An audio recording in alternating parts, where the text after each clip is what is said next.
Բաբաջանին կանրադառնանք իհարկե, սա առանձին քննարկման թեմա է, պարոն Մինասյան, սա խառնում եք իրար էլի, բայց տեսեք, իրավական հարցերը թողում եմ հարակից զեկուցողներին։ Ես չեմ ասում, արհեստական բանականությունն եմ անում։ Շայրի բախում, այս նախագծում դուք չեք տեսնում։ Տեսեք, պարոն Մինասյան, դուք ներկայացրել եք նախագիծ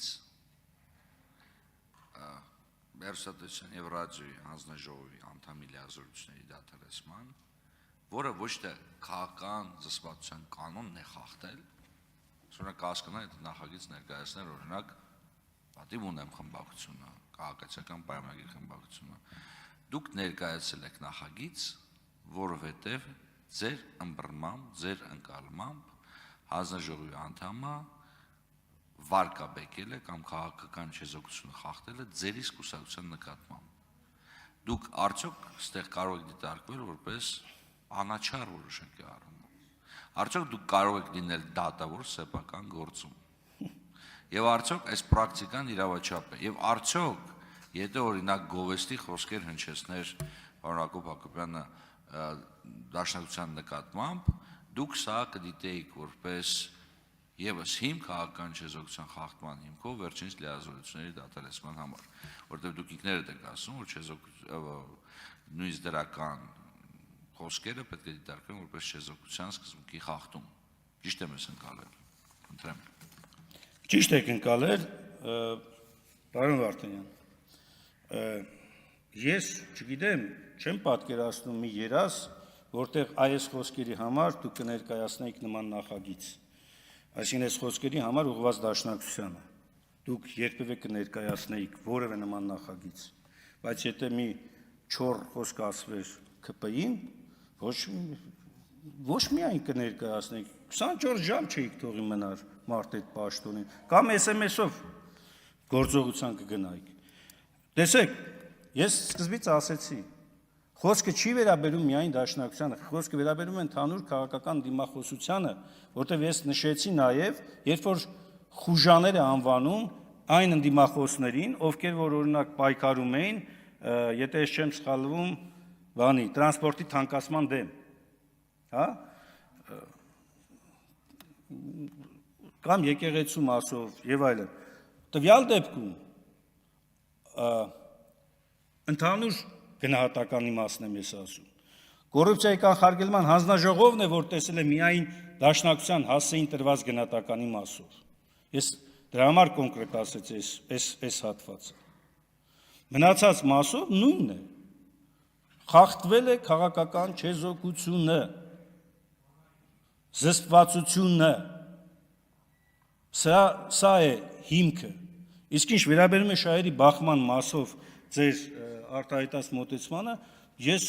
չգիտեմ, եթե այստեղ պետք է շահերի բախում տեսնեք, երբ որ ես իմ քաղաքական ուժի իրավունքն եմ պաշտպանում, օբյեկտիվ միջոցներով, ես կարծում եմ դուք տեղ պետք է հակառակը ողջունեք, նույնիսկ միանաք, որպես պետաիրավական հարցերի հանձնաժողովի նախագահ, այլ ոչ թե հանդես գաք, այսպես քաղաքական չեզոքության ենթադրյալ խախտման շահերի բախման կոնտեքստով։ Իդեպ դատական ակտերի մասով, պարոն Վարդանյան, ես հենց միջև ակնկալում եմ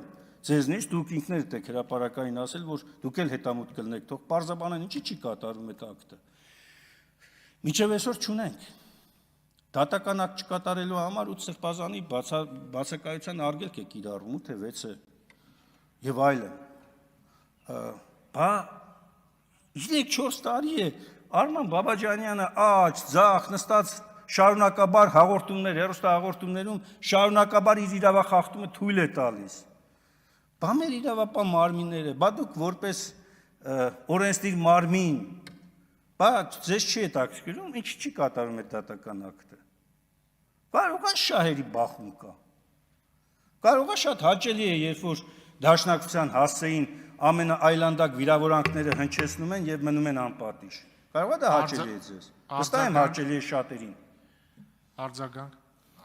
Պարոն Մինասյան, տեսեք, ախր խնդիրը նրանում է, որ այս լիազորությունը տրված է խմբակցություններին, ոչ թե որպեսզի իրանց պաշտպանեն կամ իրանց քաղաքական ուժերին, Իսկ ումա դուք կիսեք իմ կարծիքը, այլ փորձենք տրված է, որպեսզի մենք կարողանանք պաշտպանենք անկախ մարմնի կարգավիճակը, որպեսզի թույլ չտանք, որ անկախ մարմինը դառնա քաղաքականացված մարմին։ Ճիշտ է։ Հա, բայց դուք նման օր ասացիք, ասում եք, ինչ պատա, որ եկել եմ ես իմ կուսակցության շայբով պիտի Բայց դրանով պաշտպանում են անկախությունը։ Բայց մենք կարամ ես ավարտեմ, շնորհակալություն։ Ժամանակս վերականգնեք, էլի խնդրում եմ։ Բայց տեսեք, հավատացնում եմ ձեզ, նույնիսկ եվրոպական երկրներում ռադիկալ կուսակցություններին ուղղված քննադատություն, իսկ անկախ մարմինների կողմից չեմ հիշատակում կուսակցությունները, բայց կարող են ընդունել, օրինակ, եթե եվրոպական կուսակցությունը, եվրոպական երկրում որևիցե քննարկվի հարց, ասեն, օրինակ հեռուստատեսությամբ ցույց են տվել մի սյուժետ, որտեղ X կուսակցության ներկայացուցիչը ասում է երեխային սովորացնում, ասում է, պետք է սպանել այս երկրի վարչապետին, խնդրում եմ գնահատականներ տվեք, ցանկացած անկախ մարմնի ներկայացուցիչ տալու է շատ կոշտ գնահատական, չի ասելու քաղաքական զսպվածություն եմ ցուսաբերում, ինքը տալու է կոշտ գնահատական։ Մենք ռադիկալիզմի սահմանը եւ քաղաքական չեզոքությունը պետք է այդուհանդերձ տարբերենք։ Ի վերջո քաղաքական պայքարը եւս իր շեմերն ունի։ Ամեն դեպքում իրավական հարցերով ես կդիմեմ եւ հարակից զեկուցողին եւ պարոն Հակոբ Հակոբյանին հասկանալու համար թե ինչու է դա տեղի ունեցել, բայց իմ կարծիքով շահերի բախման նման նախագիծ ներկայացնելը լավագույն տարբերակը չէ։ Ավարտեցիք։ Պարոն Վարդանյան, ես ճիշտ էի կանխատեսել, որ դուք փորձելու եք ցենց գլխի վրա շուրջ տալ եւ շահերի բախման ներքո ներկայացնեք սահմանադրական պահանջի խախտումը։ Հիմնավորեիք, թե ինչու չի խախտվել սահմանադրական պահանջը, որովհետեւ այդ ձեր կուսակցության հասեին է ասված եւ դուք եք վերել այդ նախագիծը։ Բայց բարի լինեիք դուք բերեիք։ Սա մասին տեղյակ էիք։ Ընդ որում այս նախագիծը երբ որ ուղարկվել էր ազգային ժողովի նախագահին էլ ամիսներ առաջ, սաղդ էլ տեղյակ էիք։ Բա դուք բերեիք, ասեք, չէ, գիտեք ինչ կա, պարոն Մինասյան, ճիշտ չէ որ դուք եք բերում։ Արի կլինի մենք բերենք։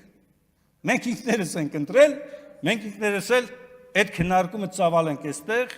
չասեմ պատժել, լավ, գոնե ստանդարտը դնել։ Բայց ստանդարտը դրված է ախր։ Կոռուպցիայի կանխարգելման հանձնաժողովի որոշումը պետական պաշտոն զբաղեցնող անձանց համայնքների եւ այլն զբաղեցնող անձանց վարկագծի կանոնակարգ սահմանելու մասին 65-րդ կետ էս պահանջի շատ հստակ է ասում։ Ժամանակն ավարտվել է, մյուս հարցի շրջանակներում անպայման կկարտամ սա։ Մարիա Կարապետյան։ Շնորհակալ եմ։